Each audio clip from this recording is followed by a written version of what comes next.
make sure you listen to my daddy's podcast right now. It's the best show in the world. And this is the Cards Face Up podcast. I am your host, Mr. Ty Hill. Today, just as normal, is one of those special episodes, you feel me? I got a legend on here. Over here at Cards Face Up, we like to show our own hometown a lot of fucking love because we come from Baltimore City, one of the grimiest places it is, you feel me? We have another Be More Raised legend with us. Over 10 years in the game, he's one half of the legendary hip-hop group named Dirt Platoon. Now, although I said Baltimore Raised, right? Y'all heard me, Baltimore Raised. Their music is far from local. I mean, these guys been from West Baltimore all the way to Europe, Australia. They've been every motherfucking where. You feel me? And their music is far from ever being local again. You feel me? They got fans from literally Pennsylvania Avenue to whatever the ghettos of Europe is called. You feel me? And that's how they move. So without further ado, I want to introduce today's guest. My brother, the legend, Snook the motherfucking Crook. What's good with you, Gunner? How you feeling, bro? Oh man, I'm blessed, baby. I got you on here, so I'm blessed. It's a good feeling. We gonna make this shit do what it do.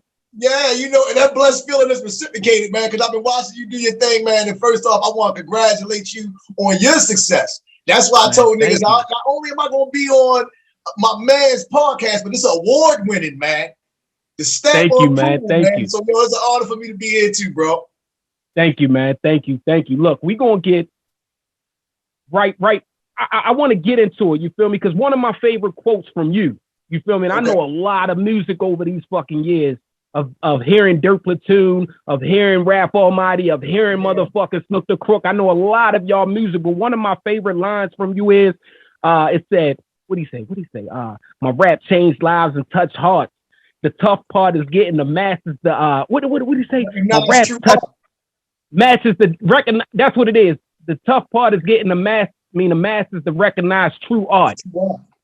And I think that line is so prolific and it's so fitting for Dirt Platoon because I feel like Dirt Platoon stands for hip hop. I feel like y'all are hip hop. Do you think the real hip hop will ever get back to mainstream though? Because it was a time, that's why I said I love that line, you feel me? It's so hard getting the masses to understand true art now, you know. But it was a time that we had that grimy, that sound that y'all provide. It was on the radio. Yeah. It didn't run the radio, but it was on the radio. You know, you still exactly, but now it's not there at all on mainstream radio. Do you think that we ever gonna get back to that time? Yo, absolutely. It was a golden age. I think that's why they call it the golden era of hip hop, when all forms of the genre was represented all at once. The game changed so much that they don't want a variety. They only want one or two sides of us. They only want a few facets. They don't want the have-nots to have a voice, and they don't want the low lives and the nobodies to have a voice. But yeah, I believe it's coming back to the forefront. You know, with the help of Griselda Records, you know, Benny the Butcher, you know, Westside, Conway, and those brothers. Yeah, I believe that it will get back to the forefront. I know that's got to be a enticing thing for you, or a blessing thing for you to see them coming up to the forefront too. Like you said, Griselda and all of them niggas making a lot of waves. And it's crazy to hear people that ain't really hip hop fans. They more of the more commercialized part of rap, but they fucking with their music. So I know that's got to be a good look for y'all. Like, yeah, we on our motherfucking way. It's definitely a good blow for real true hip hop. And it's been like just doors that others open allow others to come through too. So I just hope they keep that door cracked a little longer so we can get a little closer to the top than we are right now. But it definitely helped a lot. And I'm glad that people from my crew was some of the first Baltimore artists to even collaborate with Griselda in their movement too. So in a way that we help contribute to the movement as well, to their movement, you know? Agreed. And I'm actually going to get on your crew too, but we ain't going to do it right now, right? But real talk, y'all opening up a lot of fucking doors. You feel me now? We try to. Dirt Platoon consists of, you know, you and your brother, that y'all are real brothers. This isn't just, you know, street shit. Y'all are actually biological brothers. Exactly. Rap Almighty, right? And of course, Snook Da Crook. Tell us how the fuck Dirt Platoon started as a group. First of all, where the name come from? Because that's it. When I think of Dirt Platoon, I'm automatically thinking some on the field. I'm thinking of Nori War Report. You remember seeing that War Report album? That's what I'm thinking. Like what? Tim's front line niggas. So Dirt Platoon originated in 1994. It was founded by my big cousin, which is more like an older brother to us. His name was Raggedy Man. And it was originally like 3 MCs, but it was a whole crew. So not everybody in Dirt Platoon rhymed. It was more like a crew than just a rap group. So it was founded by my big brother Raggedy Man, and a little known fact and story is that he introduced me and Raph to the whole world of hip hop. I mean, he used to write our rhymes back in the 80s and make us play it out. You know what I mean? Until Raph, he was 10 years old, Raph decided to write his own rhymes. So Raph been writing his rhymes since 10 years old. Dang. And that was well before Dirt Platoon was formed. But yeah, it was formed by my older brother Raggedy. He no longer with us now. He died about 10 years ago, but he created the name. Yeah, he created the name, him and his best friend Tracy. His best friend Tracy was murdered about 6 months after creating the name. So he didn't even have the time to even hear Dirt Platoon shine. So it started as that. And then Raph Almighty joined Dirt Platoon in 1996 while I was incarcerated. When I came home in 97, my sword got sharpened. I was writing my own rhymes. So I joined forces. So it was actually me, Raggedy Man, Raph Almighty, and my man Tiz. So that's how the group originally started. And later on, Raggedy retired as a MC, and it was 4 of us. And it was 4 of us in Dirt Platoon: Black Spill, Tiz, Raph Almighty, and myself. A lot of things, a lot of life situations happened to the other 2 crew members, and no one was ever kicked out the group or anything. And me and Raph just kept the torch going because it was actually our baby. It was actually our vision to start with. So it was only right that me and Raph just kept the legacy going. That's some shit That's some shit I never knew. I never knew that it consisted of different members. I knew that it was a clique. It was a clique, but I didn't know that it actually consisted of different members, because I think on the music scene, as far as local hip hop, well, we'll jump into that. We're gonna jump into that. I want to stay on running in this memory lane thing, because that's what I like to build. So we're gonna drop it back to the Pennsylvania Avenue. For those that's not part of Baltimore or doesn't understand Baltimore culture, please look up Pennsylvania Avenue. And I don't mean the part of the Freddie Gray riots, although that's very fucking important. I don't just mean that part of it or it being ground zero. I'm talking about the past, the richness of what Pennsylvania Avenue is. And you guys come from that area.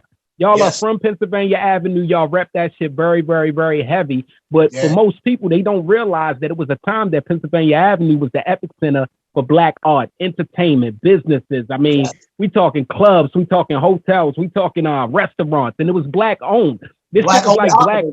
Exactly. It's like Black Wall Street type shit, y'all. You feel me? And it was also a time that the church, I think it would be considered as the Chitlin circuit and stuff like that, that had to run through Pennsylvania Avenue. So when you got your stars coming down, Billie Holiday and all of those great Black African American, Stevie Wonder, James Brown. I like to call myself a 3rd generation Pennsylvania Avenue resident. My grandmother grew up on Pennsylvania Avenue. My mom's and my father grew up on Pennsylvania Avenue. They actually met each other in McCullough Homes in the projects that me and Raph grew up in.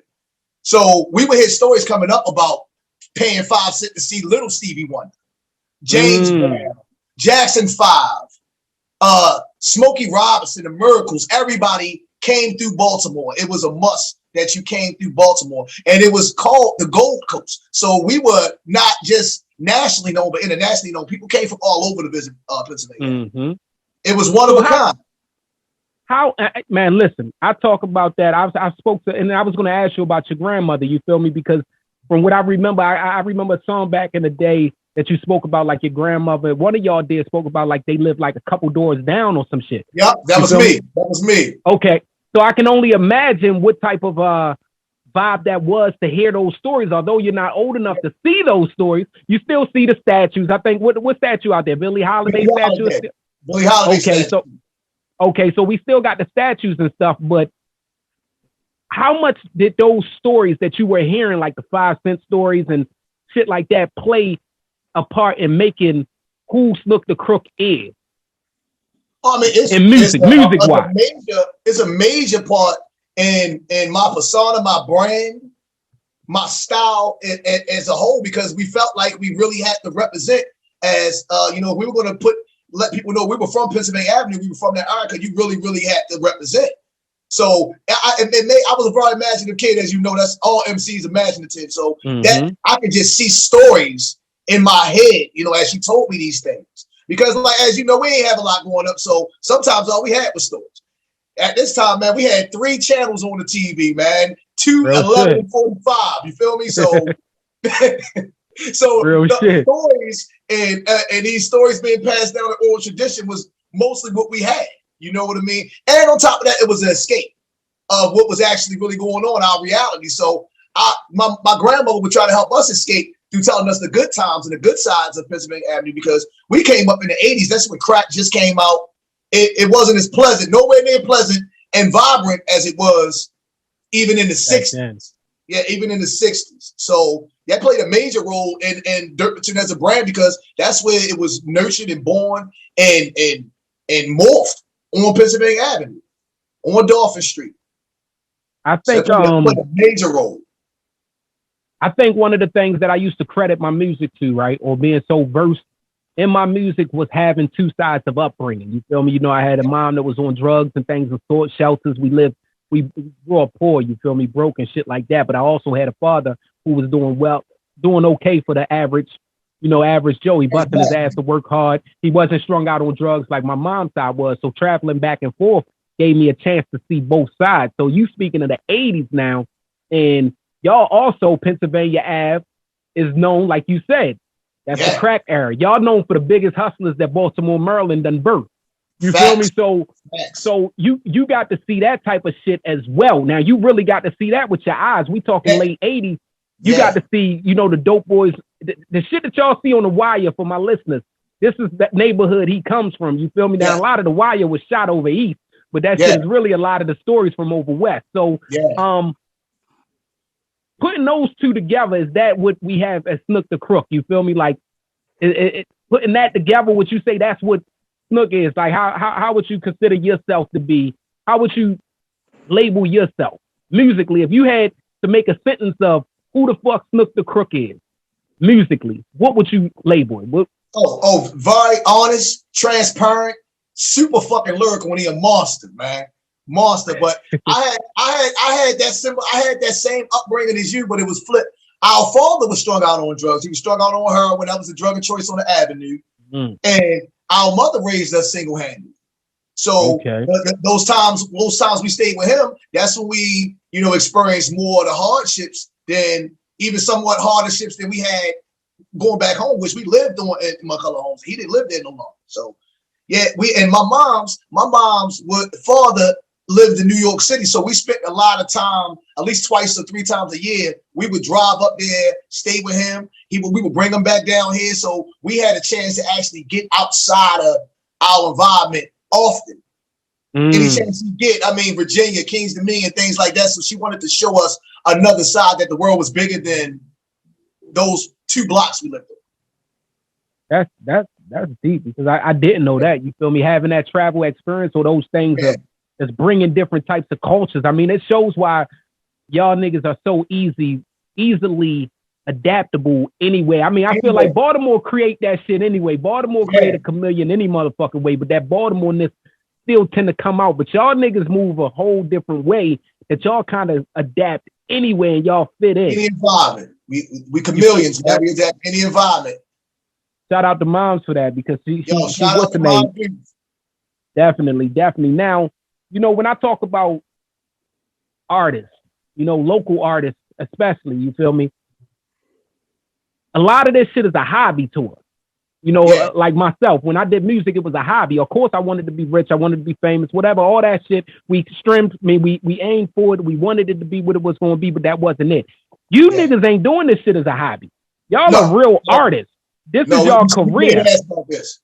Exactly. Well, not even just the serious part of it. This is y'all career. This is how y'all feed y'all family. Y'all pay y'all bills. This is how and I salute y'all on that. Y'all travel off of this. And like I mentioned earlier, you probably one of the first people that I've seen artist-wise come from Baltimore City and get a fan base across seas, in inside places that we ain't been. So name some of the places that y'all have been as far as a group that music has taken y'all?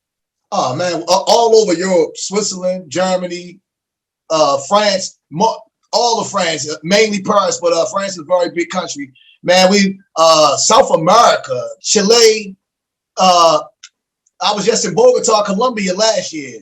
Got booked down there. I don't even know where the fuck that is. Yo, Colombia, Bogota, where Pablo Escobar from. Where the coke is at? Yeah, man, hey, boy, I'm trying to tell you, look, we ain't got nothing on them down there. Yeah, man. Yeah, and we were able to see the whole Europe, man, and shit, at least 40 out of the 52 states. You know, so we've been able to travel a whole lot, and our music has reached even further than that. We have fans in Africa, Asia, Australia, everywhere, but Antarctica. That's it, man. Europe, Middle East, Iran, Dubai, Zimbabwe.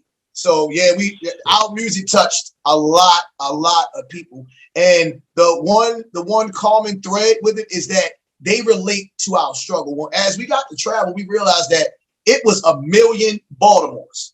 Mm-hmm. Just different names.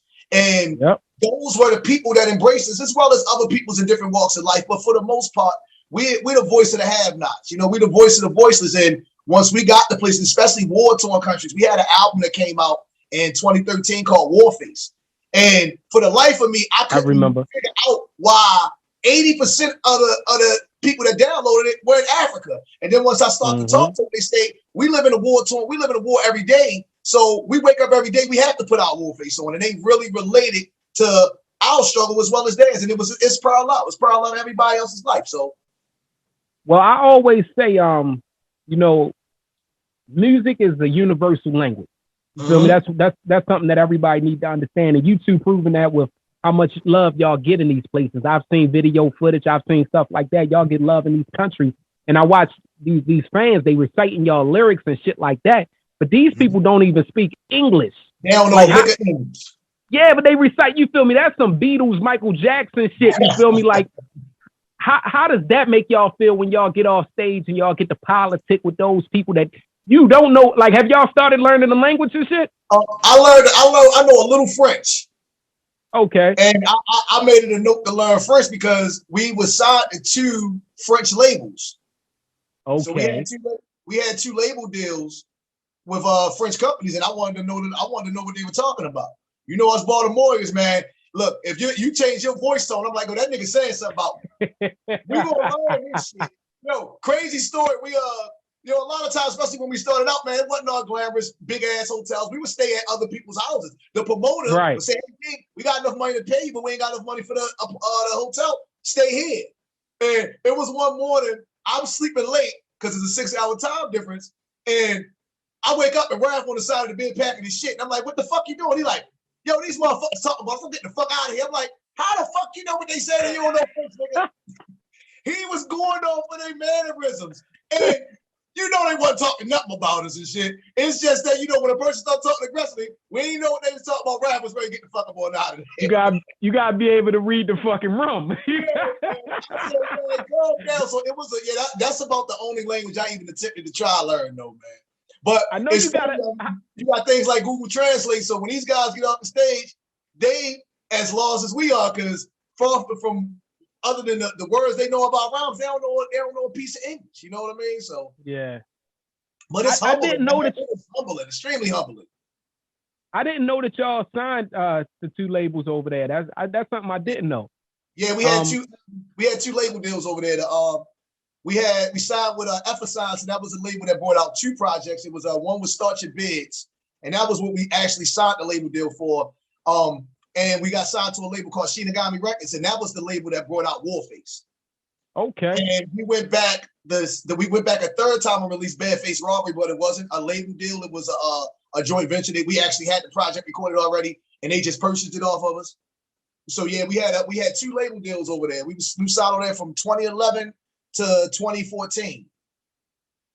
That's dope as shit. Yeah, always on album deals. I was always loyal because I learned the business inside out. Like I'm the business mind of the group, always since day one. And I just learned never to commit yourself. I seen guys getting signed 5 album deals. You never know You never know how long a company's reign is going to be. You know what I mean? So yeah, you don't want to overcommit yourself to something that might not last. You know what I mean? You want to commit yourself to a strong foundation. And if things go left, I'm not contractually obligated to stay along with y'all. You know what I mean? Mm-hmm. But y'all been, I don't want to call it lucky, because luck would mean that you was just, just happened to stumble across some shit. Y'all put a lot of work in. So yeah, you feel me? Exactly. That's the word to use. Fortunate. Let's get into motherfucking, Dirt Platoon, Ill Conscious, J Royale, motherfucking, what's Guy Grams. You feel me? Like what? Y'all got a whole fucking clique.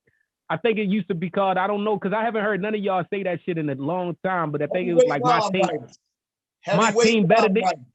That's what it is, heavyweight rhyme writers? Heavyweight rhyme writers. All right, there was a time that y'all was like telling that y'all was known as like, my team is better than yours or something like that. That was just a hashtag that we built around that. Okay, got you. Hashtag we built around that. Okay. So heavyweight round, what exactly is that? Explain to it, because those names that I just mentioned for the listeners, I know y'all might have heard of Guy Grams, J Royale is killing it, Ill Conscious been killing it forever. These in Dirt Platoon, that's like man, that shit is a serious fucking put together of a team. What is it though? What it is it's a collective of MCs. We decided we was all making our rounds, and we all realized that we was the strongest voices in the city. So I came up with an idea. We said, look, why not show the world? Because of course we always are known for having a crab in the barrel reputation. So I said, how about we show the world that we can all get together, all egos aside. You get together, you own your own brand, and you get money together. When you get a plate, you let us eat off your plate. When we get a plate, y'all eat off our plates, and vice versa. And everybody sit at the table, but you gotta bring something to the table. That's all. And all those guys bring a hell of a lot to the table. So that's what it was. It's a collective of MCs, no different from Soul Cryers, Native Tongues. Okay. Quick Latifah, everybody got together. They all had their own brand, but we know we're stronger if we form a fist. You know what I mean? So we said, let's combine our network, our brands, our fan base, because they all most of their fan base derived from our fan base. And then once everybody started establishing themselves, then some people knew of Ill Conscious and didn't know of Dirt Platoon. Some people knew of J Royale and didn't know of Dirt Platoon. Some people knew of Dirt Platoon and didn't know those guys. So that's when it all came in handy. You know what I mean? Yeah, but it's still got no ego.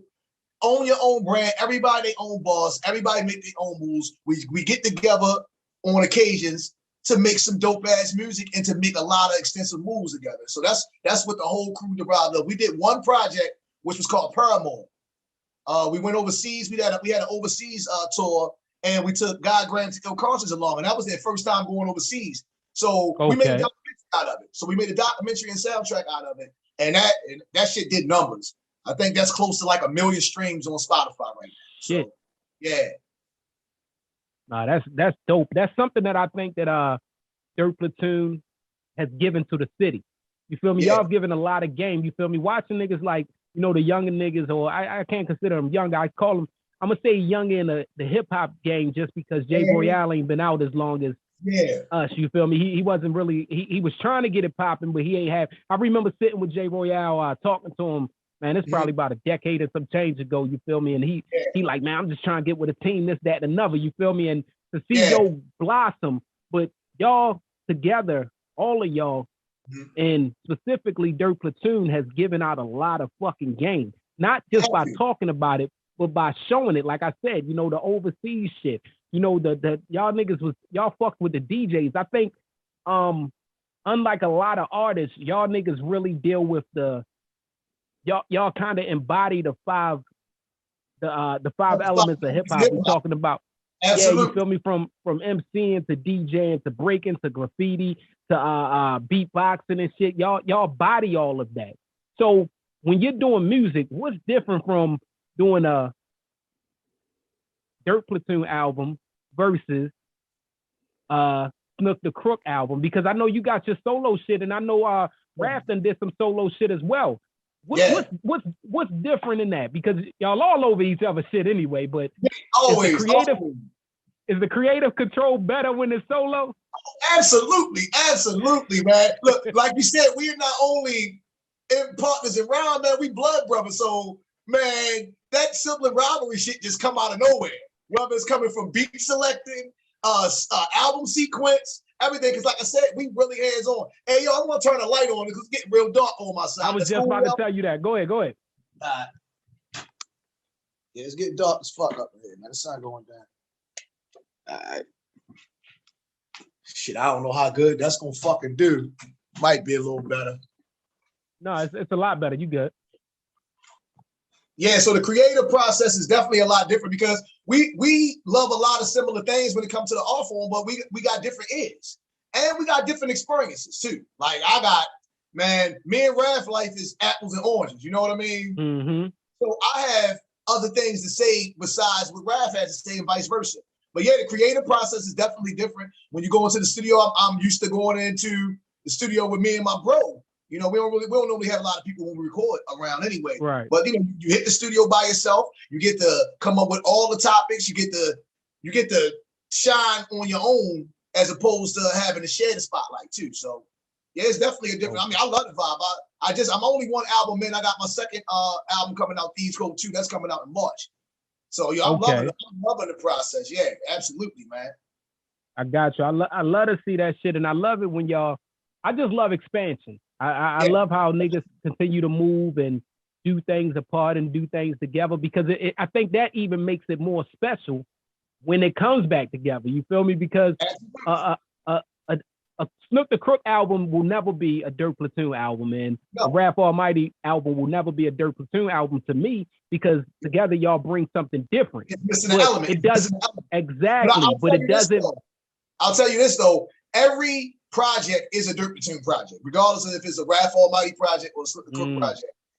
We always made it known, so I would always say, like, if you see our projects, it'll say Snook Da Crook of the Dirt Platoon, Rap Almighty of the Dirt Platoon, because that's what took me so long to even do a solo album.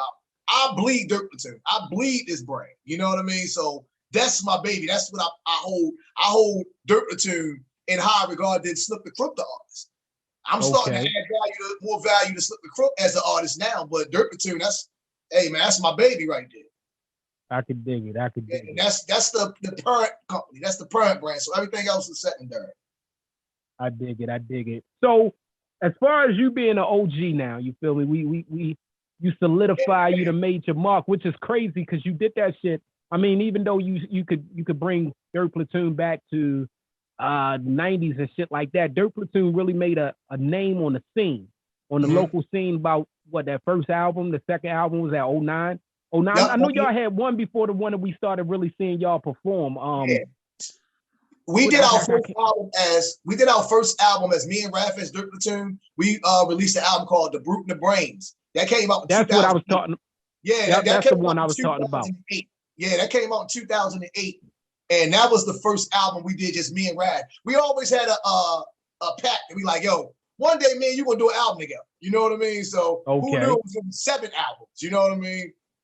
Yeah, right after that is when y'all did the Deeper Than Dirt. That was like 20, that's when y'all was really performing and shit like that. Yeah. Like that's when y'all was really getting out of there. So to see y'all do that shit in basically 12, 13 year time, you feel me? That's incredible. And what do you think about Baltimore music scene? Because you got to see it all. I mean, if we thinking about 2008, you feel me? Even if we thinking about the beginning from the 90s, you feel me? When you first came home and things of sort, you got to see the club era take over.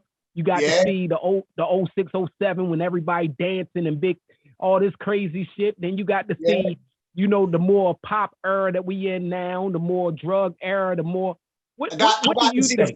I got to see some of the first Baltimore artists get their shine throughout that time too. That's when, you know, Mully Man and Boss Man got signed. But even before that, it was Be Rich with 80 Dimes. And that was 2001. Niggas don't want to listen to I think Be Rich had one of the hardest motherfucking albums from Baltimore City, in my opinion. Now, I'm not talking about that one that they fucking released. Because they released one when he got the deal. I'm talking about the bootleg 80 Dimes Be Rich album. The bootleg 80 Dimes, it definitely was official, man. And it's crazy because a lot of people don't know, Atlantic Records was sniffing around Baltimore at that time. And our names came up. So we was actually negotiating the deal with Atlantic Records when B Rich got signed. And that's when it was for us. Yeah, that's when it was for us. But look, B Rich, 80 Dimes of Dirt Platoon. We was too grimy. They wasn't ready for us this year. You know what I mean? I was about to say B Rich had. I don't think they was ready for B Rich just off of the fact that he was too. B Rich was ready to be what these niggas was in 2012, 2011, as far as the Drakes and the. Yeah. He was ready to be that, but I think it was too early because it was still a little bit of grimy. You still had the business niggas was still trying to, Jay-Z ain't switch over to the suit fully yet. The nigga was still, he might have made the smaller Rockefeller chain, but he was still in throwback jerseys and shit. Yep, so it was kind of a mixture. That I don't even know if that was the greatest time to get signed because it seemed like a lot of niggas that I know. I would believe. I had belief in this that we would have stayed around because we real consistent and persistent. So once you let me in the door, I ain't leaving until I get everybody in contact, nigga. I want your mother maiden name before I leave out this motherfucker. Real. But yeah, as far as the Baltimore scene, and you know me and you, we family, so I'm gonna keep it 100 with you. There is no Baltimore scene right now. And it's disturbing because at one time we had venues to perform at, we had outlets, we had set scheduled events weekly, whether it was the Five Seasons, the Belvedere, anywhere we float around, but there's no outlet and there's no scene. I spoke to a lot of who's who in Baltimore. We be discussing this a lot because we want to make a change with that. You know what I mean? But yeah, man, as far as the Baltimore scene, everything went, and don't get me wrong, it's a few Baltimore artists that's making a name for themselves, but they're making a name for themselves on a higher platform, not Baltimore. You know what I mean? Right. So I get people, they call me all the time, yo, such and such from here, because they think everybody from Baltimore know each other and shit.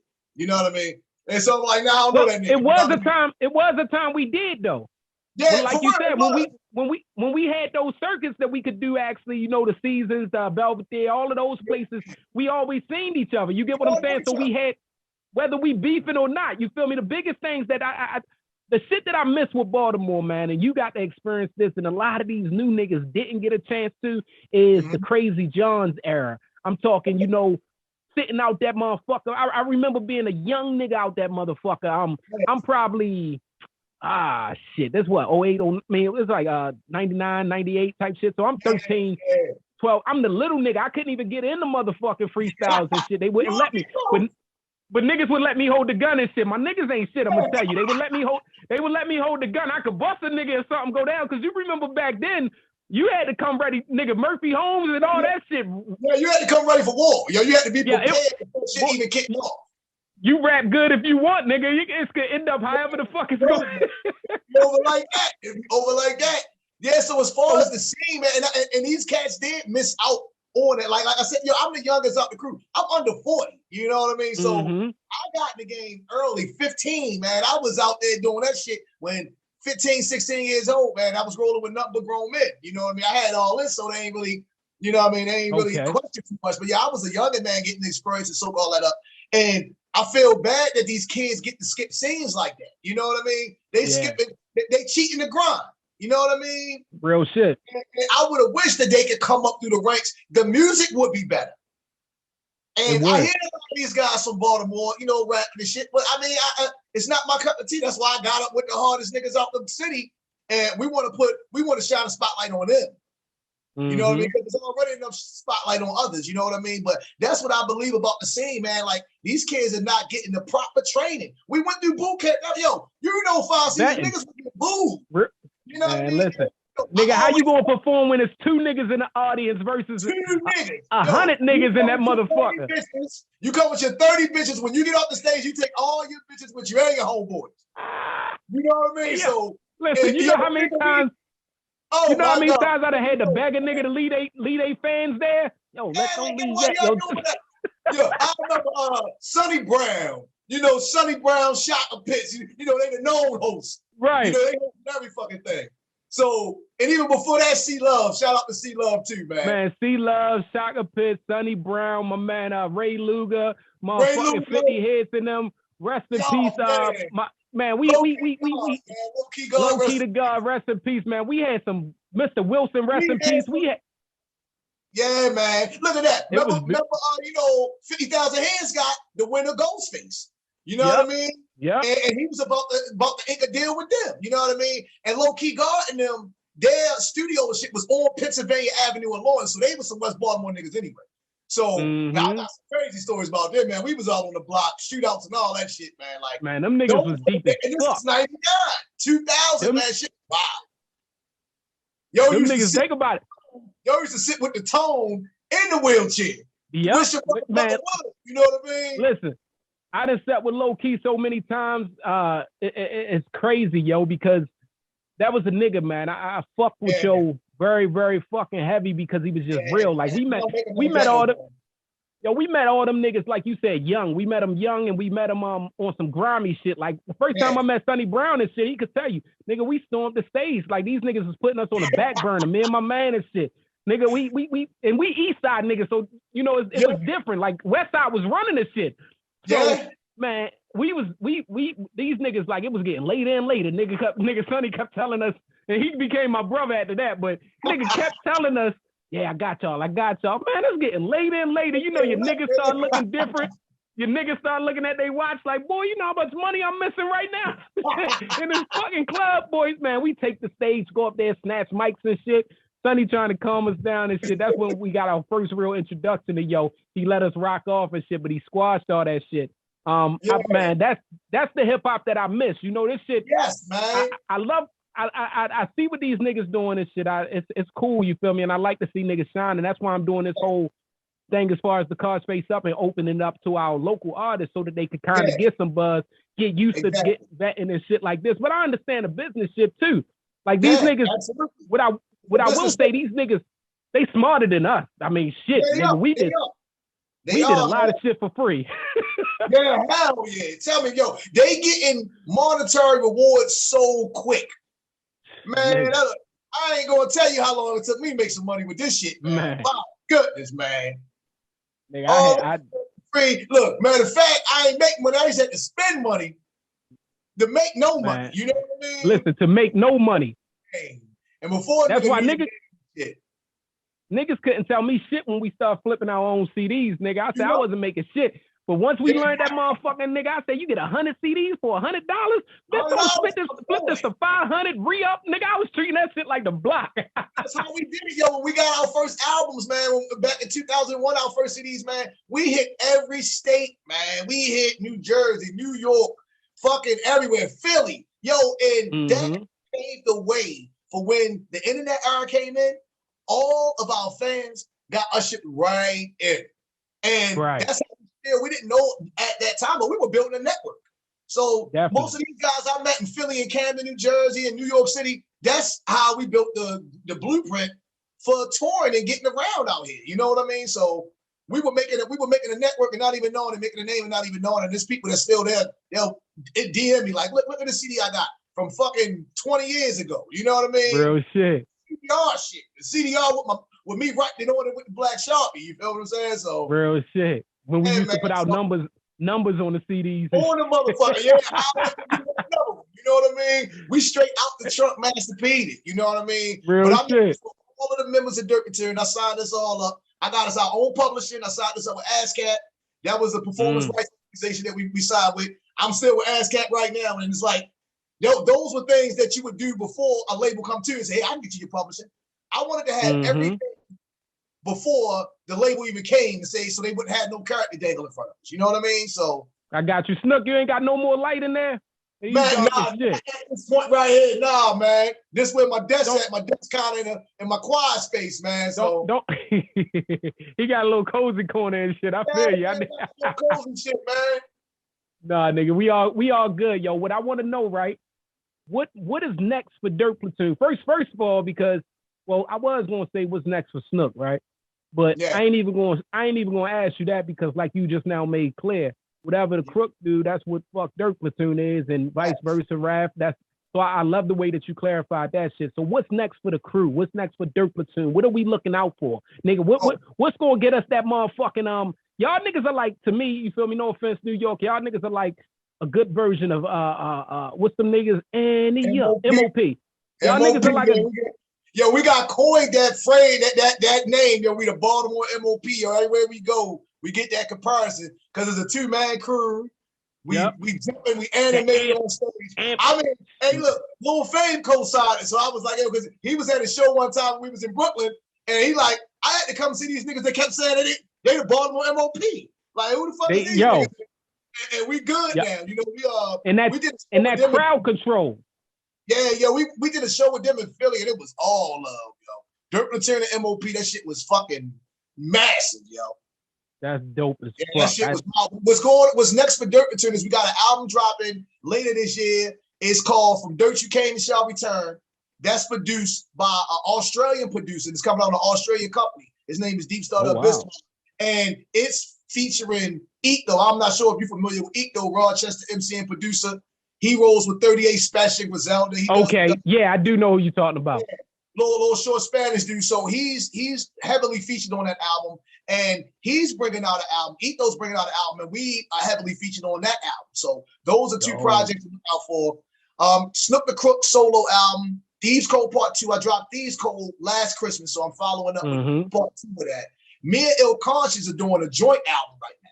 That's going to drop in June. So, man, you look out, and Raph going to come out with 20 more fucking albums. So, yo did like 5 albums last year, yo. So, I love that nigga Raph, yo. I love both of y'all niggas, yo. He's with a Canadian company right now, a Canadian record company, and they doing some music together now. So, he's over there doing that. And, that's what you're looking out for this year, man. Lots of projects. We're going to hit them with quantity this year. We usually would just drop one project every year, but the game changed. The game changed. Albums shorter, and people are bringing out multiple projects, man. And being that we own most of this shit, we're gonna keep it running, man. We're gonna run these numbers up, man. But that's definitely what you need to look for. I'm gonna be more in the I formed a multimedia company a few months ago, and so we're going to be bringing out a lot of documentaries that's purely Baltimore based. For instance, we started our first one with Willie Adams. I'm not sure if you're familiar with Willie Adams. Willie Adams was the king of Pennsylvania Avenue. It wouldn't be a Pennsylvania Avenue without Willie Adams. He was a numbers runner. His brain was like a computer. He had a knack for numbers since 15, and he ran up his numbers game to something very political. He elected the first black mayors, the first black judges, a lot of things, and you're gonna have to look out for that. I mean, he built Mondawmin Mall. He's responsible for building in the harbor. A lot of things, man. He's the first black company to ever go public on Wall Street. He owned Park Sausages Factory. Damn. Yeah, so it floored me that this man's name wasn't in the history books. So I want to bring out a few documentaries just highlighting Baltimore icons, because everything we do is it come from home. You know what I mean? And I feel that we got more better stories than any of these. Put us up against any of these underworld gangsters across the nation, and we'll eat them up. We eat them alive, and our stories are way more interesting and way more tougher, man. A lot more. We had to work a lot harder. Real shit. Yeah, so we're gonna be bringing out a lot of visual art soon. So, like I said, look, I'm looking at you, Gun. I'm like, yo, what's next, man? I'm pushing 40, man. I'm like, what's the next chapter? What is my next contribution to this art, man? You know what I mean? Bro, I'm on the same. Listen, that's how I got here, yo. Because one thing about creating and being a creator is we have to create. It'll drive us fucking crazy if we can't create. I only started this podcast because I didn't want to do the music no more. You feel me? And it's like when I started teaching this shit, before I stopped that, of course, but when I started teaching, it was like I was feeling, going back and forth with that whole I'm talking the negative, but then I'm telling the kids to do right. So I felt fucked up with that shit. But when I started this, it was like, man, I gotta create. So I love that you're reaching out for other things to do for your creativity, because that's how we blossom. That's how our mind grow, nigga. We are as smart as we is because we create like we do. You feel me? Niggas don't realize, again, music is that universal language, but creativity is just the universe. Yes. You dig what I'm saying? And a lot of people ain't got that motherfucking Snook Da Crook in them. They don't have that. That's a special talent that you got to give the world. You owe God that shit. You feel me? You exactly. So, brother, I salute you. I want to say, motherfucking Dirt Platoon is one of my favorite fucking groups. I don't mean locally. I mean just in fucking life in general. Y'all one of my favorite motherfucking groups. I salute everything that y'all have done as a group, as a solo, as all of that shit, and what y'all have given the city. I think that's most important, because y'all have given the city, like I said before, y'all niggas ain't just rappers doing this shit on some hobby shit. Y'all have showed people like, man, fuck the radio. Although, Yep. of course, niggas want to be on the radio, but y'all have showed them, man, fuck the radio, fuck You all don't that need it. mainstream shit. Nigga, I had a nigga tell me the other day, he like, oh, why the fuck is you searching for people to follow you? Fuck follows, nigga, get money. And he showed me the whole recipe. He said, man, it's the money I'm getting. He said, nigga, I got like Yeah. 400 followers. Like, and Yeah. y'all niggas have showed niggas it's a recipe out here. You just got to go chase it. So I salute y'all for doing that shit because people are watching these young MCs that we over here and the young niggas. Y'all know we fuck with y'all too, but we got to give y'all hell just like the older You niggas gave got us to. hell. Tough love, Gotta give nigga. y'all Tough hell, love. nigga. Man, try harder, nigga. That's I tell you what, man. Look, if I'm raising my voice, I tell niggas, if I'm raising my voice at you, that mean I give a fuck about you. Now, man, you see, I can't. and that mean I can't give two shits about you making a absolute failure. You know what I mean? Exactly. So that's what it's about, man. Because yo, the game got given to us. Yo, everything I know, yo, it was taught to me. You know what I mean? And it's only right to pass that down to the next one, man. Because we only got a limited amount of time here on this earth, man. So I'm looking to leave legacies, man. And you can't. I'm gonna leave it in a physical form, but hopefully I can impart my knowledge on somebody else, man. So this thing can keep going, man. Because Baltimore ain't getting the respect and the light that they deserve yet. And I ain't gonna be happy till we get it, and we probably still get it. And I'm still ain't gonna be happy. So yeah, man, we gotta keep this Baltimore torch going, man. We introduce tons of people to Baltimore, but I intend on introducing tons more. You know what I mean? Real shit. And we thank y'all for that. Hey, Snook, tell them all how to reach you, how to follow you, how to get all of your material. Because them niggas, if y'all don't know who the fuck this is, it's Snook the motherfucking Crook, like I said, from Dirt Platoon. Tell them niggas how to get up with you, how to keep up with you. Make sure they subscribe to every way that you are, because they need to know when that new shit coming and how to get the old shit. I promise you. Y'all hop on all that old shit right now. By the time he dropped the new shit, you're going to be happy. It's going to be like binge watching, nigga. It's called binge listening. Go binge listening. Hey, look, I'm gonna make it easy for you. I made it easy for the world. Everything is Dirt Platoon. You subscribe on our Dirt Platoon page, DIRT Platoon. You can follow us on Instagram at Dirt Platoon. You can follow me on Instagram at Snook Da Crook 410. And you can get all of the material, all of the catalog on www.dirtplatoon.com. So we ain't hard to find. Just Google Dirt Platoon, man, and we gonna pop up on you, man. That's what it is. Hey, Crook, we looking forward to seeing a lot more of you, man. We love you. Shout out to everybody that's listening. Now, check me out. Y'all already know. Y'all know where the fuck to find us at. This Cards Face Up podcast, #1 podcast in Baltimore, motherfucking Maryland. Future #1 podcast in the whole motherfucking world. Make sure you follow us, subscribe to us, like us. This is Cards Face Up, nigga. Y'all know what it is. www.cardsfaceuppodcast.com. Also, make sure you get on our YouTube. We're also streamed on every motherfucking site there is. We're talking Apple, Spotify, Google, all of that shit. Make sure y'all subscribe there, like us, listen, watch, whatever the fuck you want to do. Y'all gonna see a dark face crook. Y'all gonna see a light face crook. This nigga done changed colors like Michael Jackson in this motherfucker. I love you, my nigga. Thank you for stopping through, yo. We're looking out. Much success to you, bro. You already, bro.